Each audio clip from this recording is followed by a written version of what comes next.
La défense ukrainienne s'est effondrée comme un château de cartes. En quelques jours, la quasi-totalité de la région frontalière de Koursk a été reprise par les forces russes. Sur le terrain, des monceaux d'armes occidentales jonchent désormais les sols, laissés dans la précipitation par des soldats ukrainiens en déroute. N'oubliez pas de vous abonner pour ne rien manquer de nos prochaines vidéos, et partagez votre avis en commentaire. Jusqu'où cette récupération d'armes occidentales pourrait-elle influencer la guerre en cours?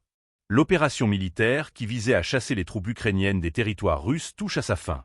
Seule la petite localité frontalière de Gornal échappe encore à la reprise. Partout ailleurs, le terrain est désormais aux mains des forces russes. Sur les zones fraîchement libérées, des équipes spécialisées du ministère de la Défense collectent méthodiquement les équipements abandonnés.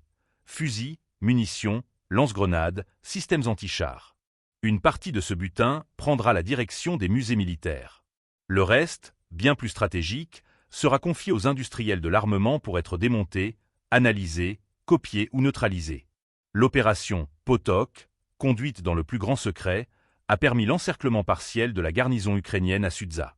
Combinée à l'assaut massif du groupe Sevé sur Pogrebki, Viktorovka et Staraya Sorochina, cette manœuvre a ouvert une brèche décisive dans les lignes adverses. Résultat, des dizaines de kilomètres carrés repris et des centaines de soldats ukrainiens contraints de fuir à pied, par petits groupes, abandonnant armes et cadavres derrière eux.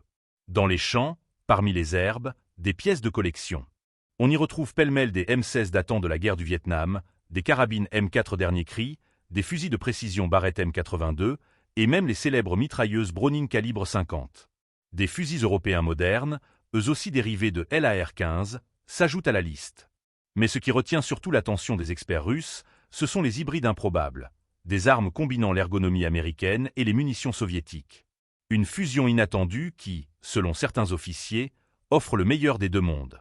Le véritable trésor, cependant, réside ailleurs. Des centaines d'armes anti-chars de fabrication occidentale ont été saisies.